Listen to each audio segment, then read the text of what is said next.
Number 1 says water's falling on a surface, wetting a circular area, is expanding at a rate of 5 square millimeters per second. How fast is the radius of the wetted area expanding when the radius is 200? Round your answer to 4 decimal places. Actually, no.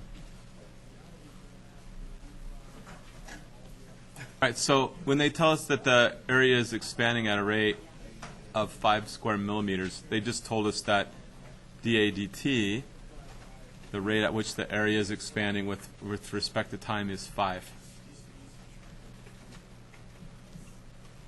And they asked for how fast the radius is going. That's dr dt. That equals what when the radius is 200. So we need any equation that relates area to radius for a circle. The area function should do that. That relates area to radius. Now we can derive each side.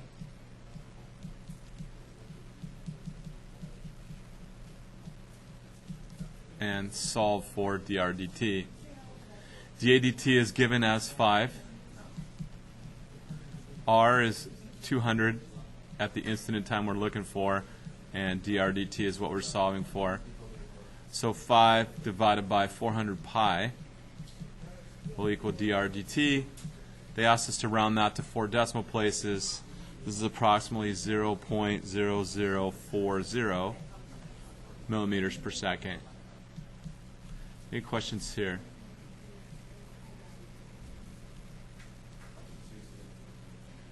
Okay, this is number 2, a ladder slipping down a vertical wall. The ladder is 10 feet long.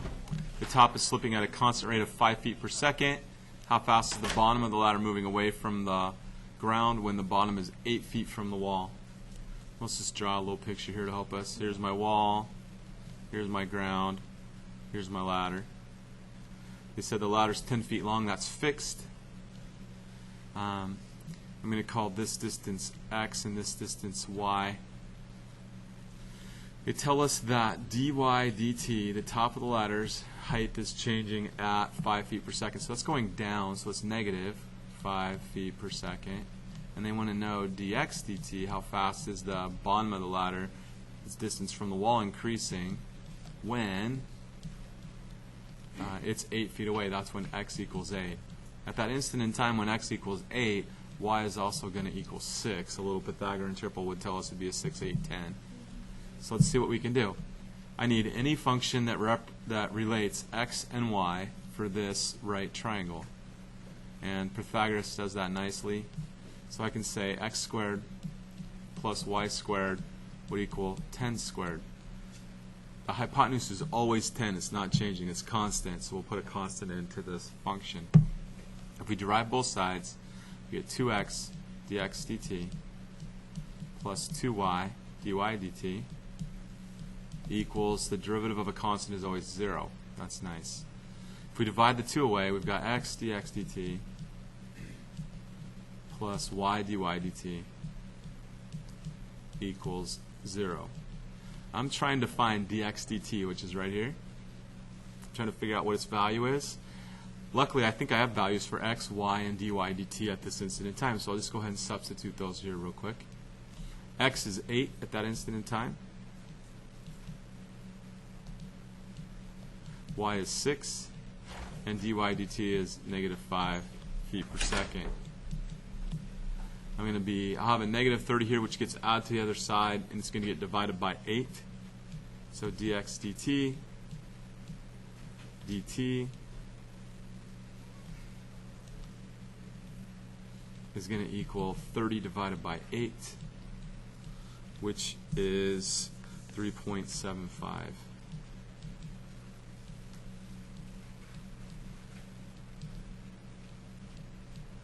And that is what? Feet per second?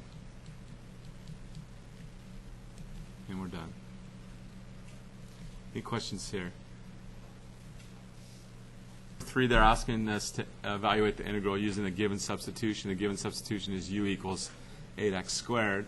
If u equals 8x squared, then du would equal 16x dx and 1/16 du will equal x dx.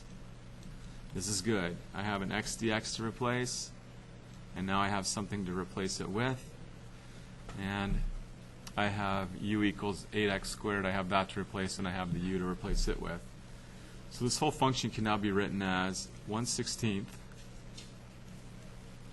the integral of cosine u du.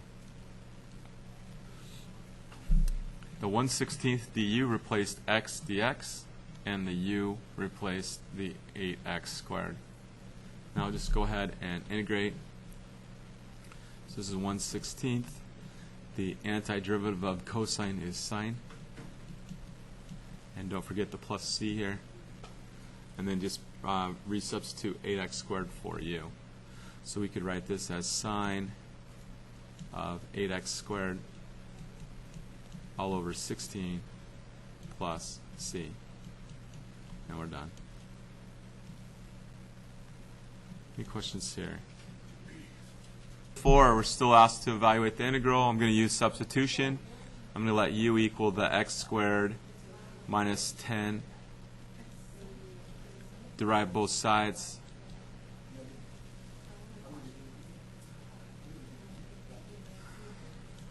Boy, that lag is really bugging me. I need to get rid of the 7.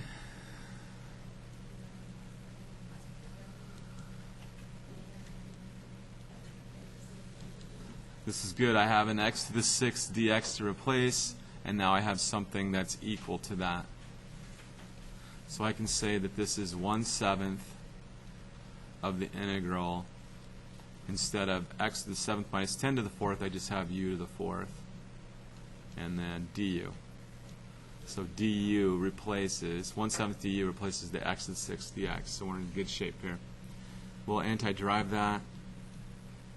Antiderivative of u to the 4th is 1/5 u to the 5th. And then don't forget the deep blue C.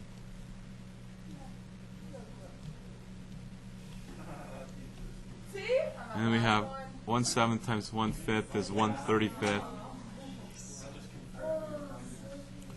U is x to the 7th minus 10. This is to the 5th power. And then plus C.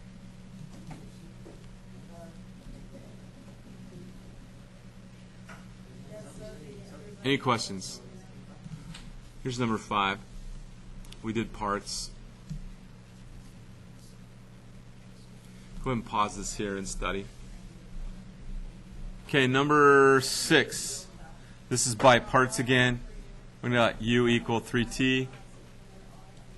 That way dv is everything that's left, which is e to the 7t dt. The derivative of u is du. The derivative of 3t is 3 dt. That's it. The antiderivative of dv is v. The antiderivative of e to the 7t is 1/7 e to the 7t.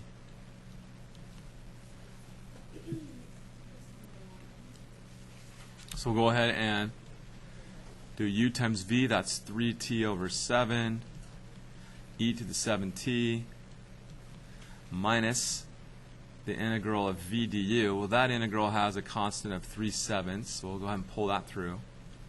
And then it's going to be e to the 7t dt.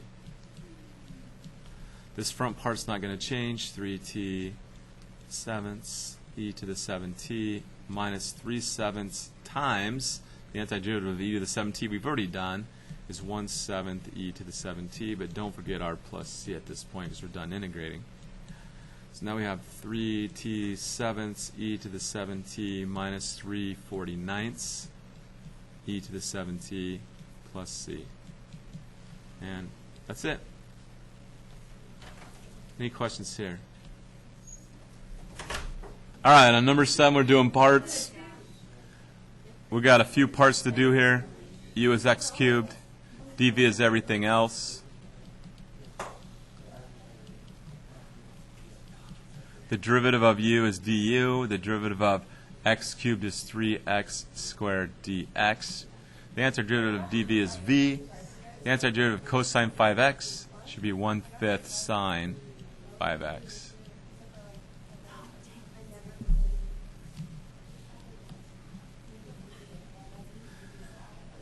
So this is the same as u times v, x to the third over 5 sine 5x minus 3/5 times the integral of x squared sine 5x. And then we have a dx. We can see here that we have a couple more iterations to go. We just knocked a cubic down to a squared. We need to get that x knocked completely out, and that's going to take us a little while. We have a couple more iterations to go. So on this integral, our next u would be x squared. Our next dv would be sine 5x dx. Derive on the u and antiderive on the d. The antiderivative of sine 5x is going to be negative 1/5 cosine 5x. And then we can go ahead and write our next line here, and it's probably not going to fit. We're probably going to start wrapping lines here pretty quick. X to the third over 5 stays. Sine 5x stays. Minus 3/5 stays. But now we're times anything that comes after that, which is the integral.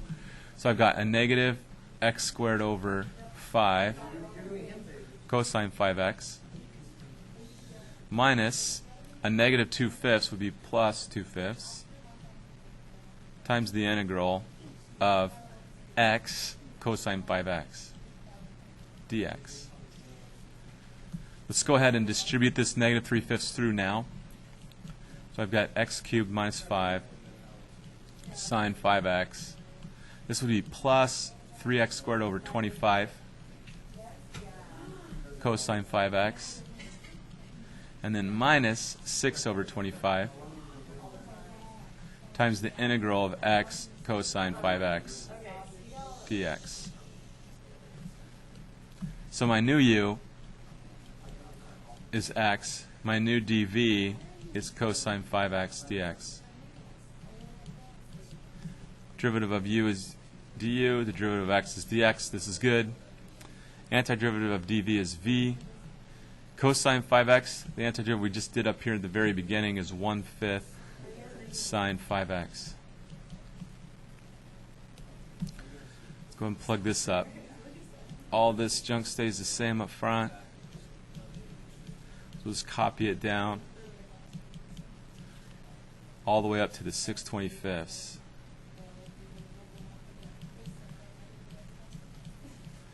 Okay, 6/25 times everything that comes after is this x dx. So I have x over 5 sine 5x minus the integral would be 1/5 integral. There is a minus there.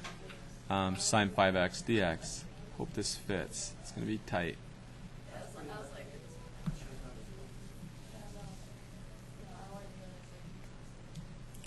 This equals, all this junk stays the same.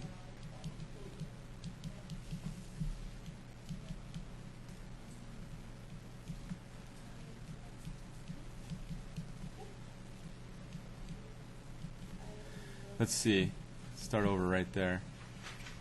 Minus 6 times x is 6x in the numerator. 5 times 25 is 125 in the denominator. Plus 6 times 1 is 6 over 125 times this integral is going to be negative 1/5 cosine 5x, and then we're going to have a plus c on there finally. See if we can clean this up. X cubed over 5 sine 5x plus 3x squared over 25 cosine 5x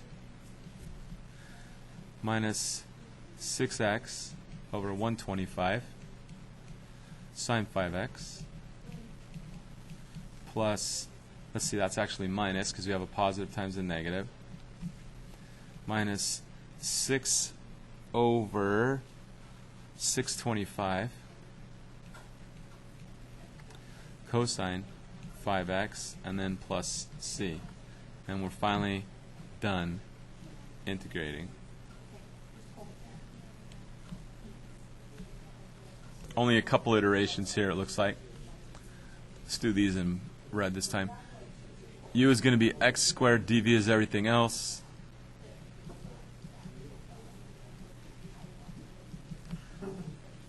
du equals 2x dx. v equals, what, negative 1/3 cosine 3x.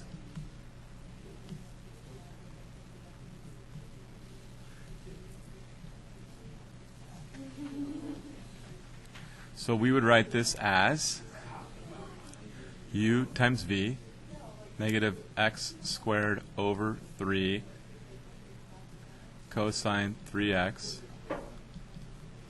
minus the integral, which has a constant of negative 2/3, so we'll go plus 2/3 of x cosine 3x, and then of course dx. So my new u is going to be the x that's in this integral. My new dv is going to be the cosine 3x dx that's in the integral. du equals dx, that's good. v equals, what, 1/3 sine 3x this time. So we keep this junk up front.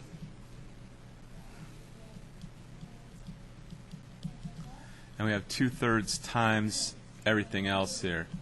So u times v is going to be x over 3 sine 3x minus 1/3 the integral of sine 3x dx. Let's go ahead and distribute.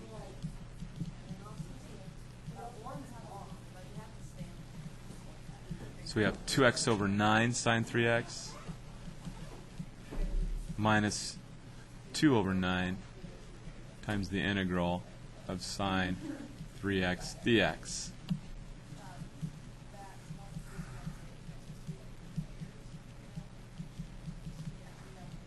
Copying down the front matter here again. 2/9 times the integral of sine 3x should be, what, negative 1/3 cosine 3x, and then we'll have our plus c. I don't think our plus c is showing up on the video, so I'll pop that and put it down one line here so we can see it for sure.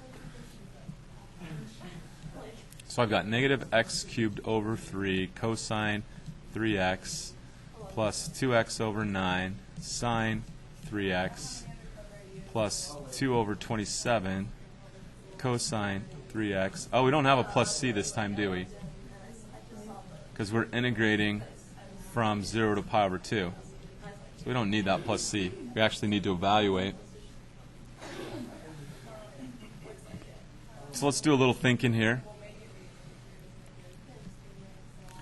Let's see, 3 pi over 2 is down here.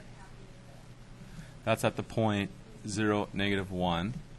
Cosine of that should be the x value there. That's 0, so that zeroes out. No, 3 times x, 3 times pi over 2 is 3 pi over 2. So that zeroes out. Plus, if I put 3 pi over 2 in here, I'm looking for sine of that. It's going to be negative 1 times 2 pi over 2, which is just pi over 9. So it's going to be minus pi over 9.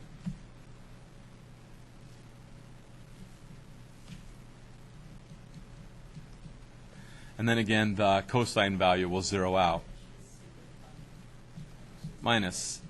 If I put 0 in, we're looking at this point right here. That's the point 1, 0. So cosine at that point is 1. But if I put 0 in for the x, it zeroes out that whole term. Plus, if I put 0 in for the x, it zeroes out that whole term. Plus, cosine is going to turn out to be 1. 1 times 2 over 27 is 2 over 27. So this whole thing turns out to be negative pi over 9 minus 2 over 27. Done. That's an exact value. Questions here? Number 9. Let's factor this denominator. Looks like an x minus 8 and an x plus 1, right?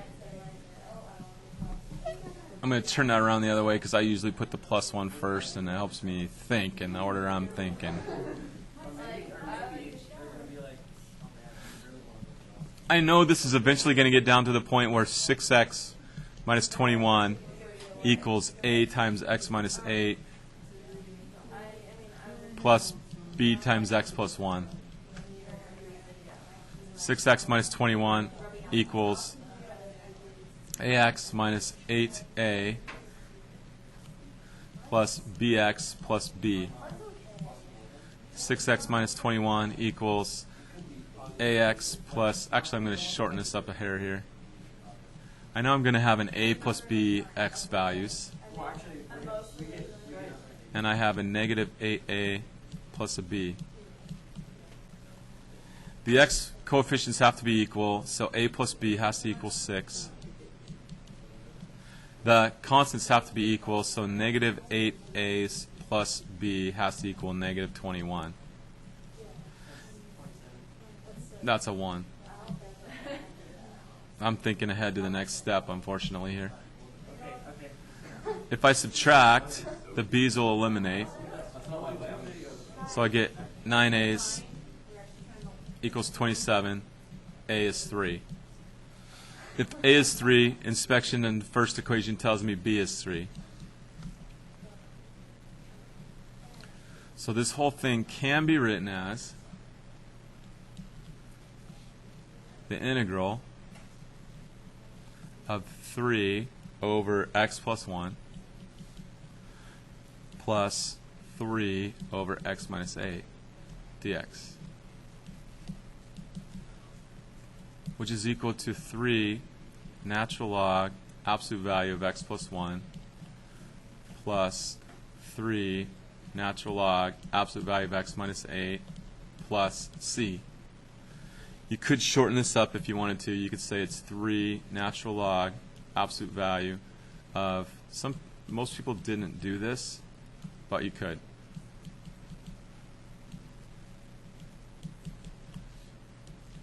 I stopped right here. Some of you guys actually went one step further and actually wrote this. Actually, you didn't put the 3 there.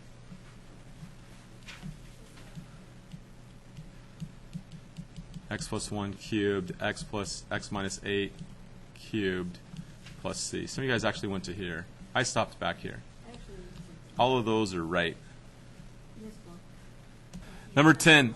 In this case, the power of the numerator is greater than the power of the denominator, so we can't just start with partial fractions right away. We need to divide first and knock this down so we can do partial fractions. So I'm going to divide x squared minus 16 into x to the 4th. But I need some placeholders here.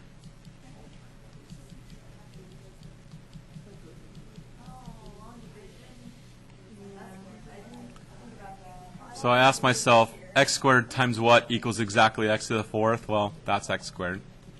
Take that times this whole x squared minus 16. That'll give me x to the 4th minus 16x squared. A long division right here, normally the next thing we do is subtract. X to the 4th minus x to the 4th zeroes out. 0x squared minus a negative 16x squared is 16x squared. So I'm just going to go ahead and pull down the remaining stuff here. X squared times what is exactly 16x squared? Well, that'd be 16. So that'll give me 16x squared minus 256. Nope, 16 times x squared is positive 16x squared. Then when I subtract, this zeroes out, that's good, and I get positive 256. I finally have a degree here that's less than that one, so I'm at my remainder. So my function is the integral of x squared plus 16 plus I have a remainder of 256 x squared minus 16ths. That's all dx. We'll pause here for a second. With parts right here. So I see an x plus 4 and an x minus 4 factor here. So I know that at some point I'm going to get down to 256 is equal to a times x minus 4 plus b times x plus 4. Just working on this one fraction. So 256 is equal to ax minus 4a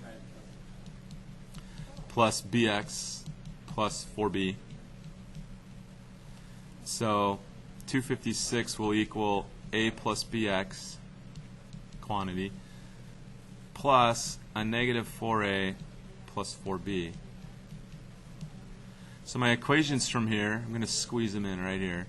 My equations from here, I've got a plus b equal to 0, and I've got negative 4a plus 4b equal to 256. If I divide the second equation by 4, I can knock this down to a plus b equals 0 and negative a plus b equals 64. Then I can just add and get 2b equals 64 and b equals 32. By inspection in the first equation, a plus b equals 0, then a would have to equal negative 32. So now I can rewrite my integral again. I've still got the x squared, I've still got the 16, but this is now split into two fractions. We're going to start with the b one. I've got 32 over x minus 4, and I've got minus the a one's negative, so I'll put a minus 32 over x plus 4. Now I can integrate, finally. So we will have to do long division on some of those. That's like not an If the top power is larger than the bottom one, you got to force it to where it's not, and one way to do that is to divide it. The integral of x squared is 1/3 x cubed. The integral of 16 is 16x. The integral of 32 over x minus 4 is 32 natural log absolute value of x minus 4. The integral of negative 32 x plus 4 is negative 32 natural log x plus 4. In this case, we do have a plus c. I'm going to go ahead and combine these two log values into one statement. So I've got 1/3 x cubed plus 16x plus 32 natural log absolute value of x minus 4 over x plus 4, and then plus c to the right. We're done. Questions here?